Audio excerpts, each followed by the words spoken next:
Hey guys, welcome back. Thank you so much for being here. Today we're going to be testing out and reviewing the new Nars Endless Nights eyeshadow palette. So before we get into it, I hope you'll consider subscribing to my channel before you leave. Give this video a thumbs up if you enjoy, and let's get into it. Alright, so this is the new Nars Endless Nights eyeshadow palette.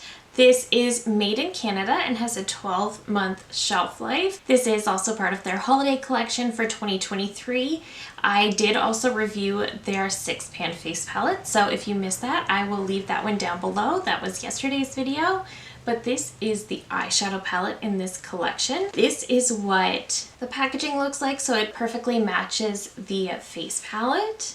Just that white with the gold glitter on the bottom.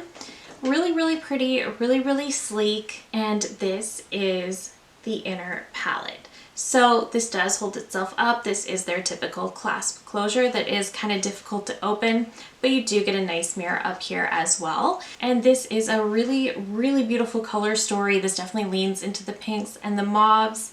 Absolutely stunning. So let's look at some swatches and then we will create 2 different looks with this very beautiful eyeshadow palette. Okay, so the first 3 shades we have in the palette are Let Loose, which is a shimmering peach champagne. Then we have Medea, which is a sparkling iridescent lilac.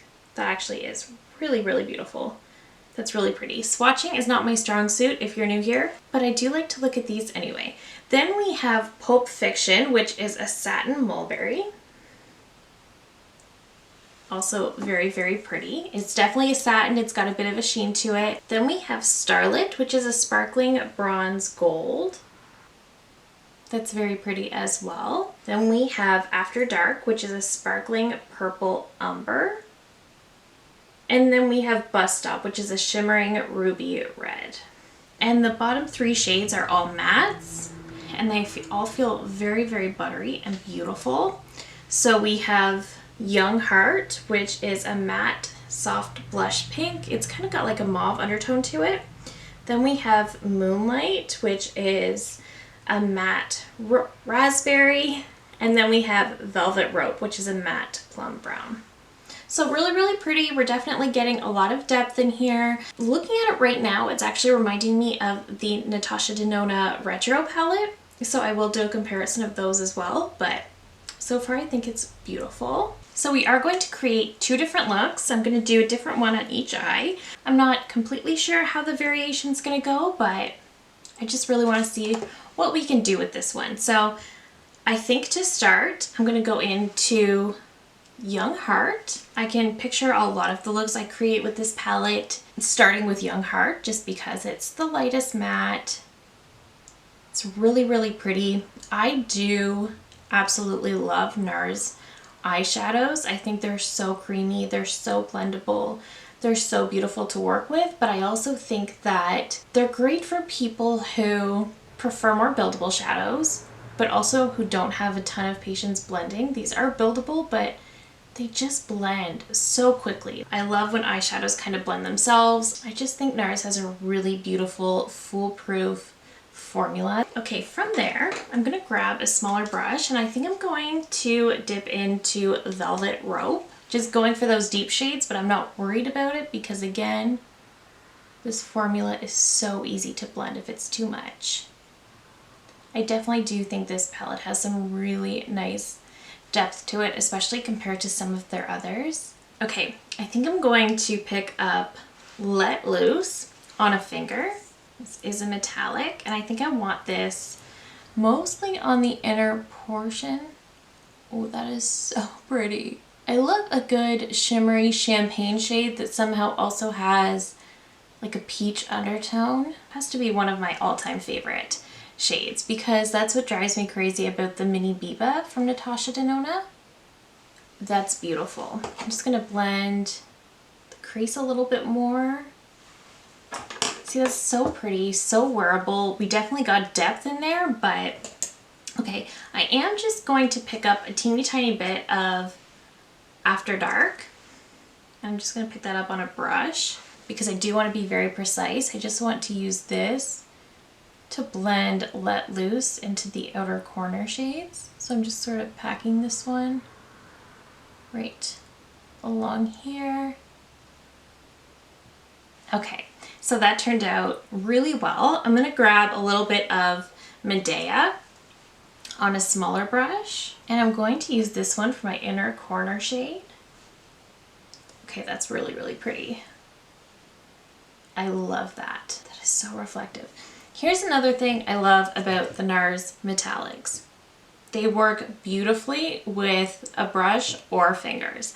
I find most formulas, I only like to use my fingers for metallics. Natasha Denona, Pat McGrath, I always use my fingers. With Nars, you can really get away with anything with these, which I absolutely do love. That is look number one. Let me pop on some mascara. I'll show you the final look and then we'll get into look number two. All right, so here is the finished look number one. I am absolutely loving the shade I did on my inner corner. I think that's so, so pretty. All right, so for look number two, just blending Wild Heart into the crease. Yeah, I think I just made the decision to do a bit of a halo eye effect over here. So I am going to take a smaller detail brush into Young Heart as well. And I'm just going to lightly pack this one into the inner corner and then just bringing it up. So just taking care to leave a very blank space in the center. And then I'm going into Moonlight, which looks more red in the pan than it actually is. It's actually a lot more kind of like a purple cranberry type shade. So again, just packing on that outer corner, blending into the crease a little bit, but not connecting in the middle. Going back into that finer detail brush for the inner corner.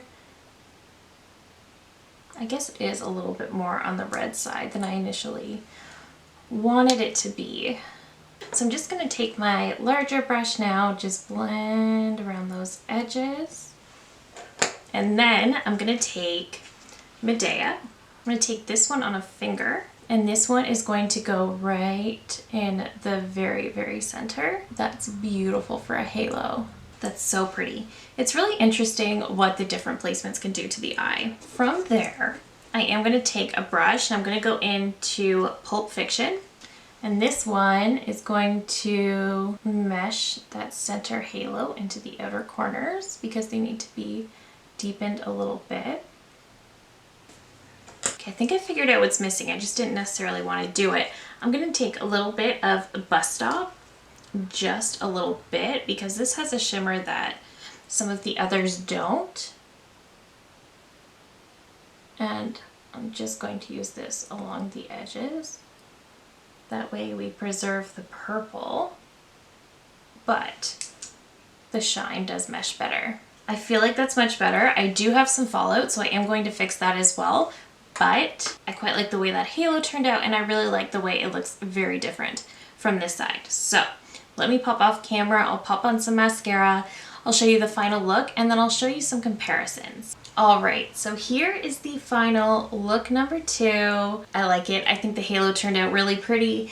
I really like look number one. It's your classic, basic, neutral look for me. I love it. I think it's really pretty, which I think makes me happy because this palette will definitely get a lot of use from me, given that I can create some very neutral looks, but I can also create some mauvey purple looks. Speaking of creating different looks, I wanted to compare this one because as soon as I saw this color story in person, I was very much reminded of the Natasha Denona Retro palette. So there's definitely some similarities, there's some neutrals, there are some mauvey purples, while not identical, pretty close. So I did swatch them side by side, and here we have the new Nars palette, here we have the similar shades from the Natasha Denona Retro. So I don't have every single shade for shade dupe. The only ones I really didn't have similarities for are this really pretty lilac, the gold, and the red shimmer. If you do have the Retro palette, you probably really don't need this new Nars palette because, I don't know, these two shades are the only ones that you're missing and you might have them somewhere else. But overall, I thought I got some pretty close similarities on that one. So I did also compare the new Nars palette to the Pat McGrath Sunlit Seduction. There is definite similarities here as well. And I'll show you in the swatches. So over here, again, we have Nars. Over here, we have the Pat McGrath. So not 100% shade for shade dupes, but again, pretty close. So if you already have the Pat McGrath, definitely skip on the Nars. And as for the mattes, they do different things. Pat McGrath is a little bit more pigmented. Nars is a little bit more buildable. I kind of like the Nars mattes better just because I like that buildable quality. They're just very, very silky. As for the shimmers, this is that awful cranberry red in the Nars palette. So you can see the shades are not shade for shade dupes, but this is a terrible formula. The one in the Nars is a much better formula. The basic metallics are quite similar. If anything, the Pat McGrath is a little bit shinier. So Pat's metallics are shinier, but the one in the Nars doesn't have that dud cranberry shade, and the Nars is of course way cheaper. I don't know if I remembered to say the Nars retails for $49 US. So 49 versus 129, there's a pretty big difference there. So if you were maybe wanting the Pat color story, the Nars might be a good one, but I would say if you already have the Pat McGrath, you probably don't need the new Nars. And if you have the new Pat McGrath and the Natasha Denona Retro, definitely skip on the Nars because it's going to be very repetitive. I still think it's pretty though. I do want to show you some brief comparisons to the other Nars palettes I have. So the first one I thought to grab was the Laguna Sunset. This is from earlier this year. So this one does have that same reddish sparkle in here. And some similar shades. So there are some similarities as well, but this was not my favorite quad of the two. My favorite was the actual Laguna quad, which was just all brown. But for shade matching, Laguna Sunset does already have this one. And again, in this quad, I really didn't like Laguna Sunset. I just don't like those types of shades. I also have the Orgasm Rising palette from earlier this year. So once again, we get that similar reddish sparkle shade that I don't know, that I never really use. The Orgasm Rising is definitely a little bit more neutral leaning. We have some more browns, we have some more peachy tones. This one is definitely leaning a little heavier into those mauve tones.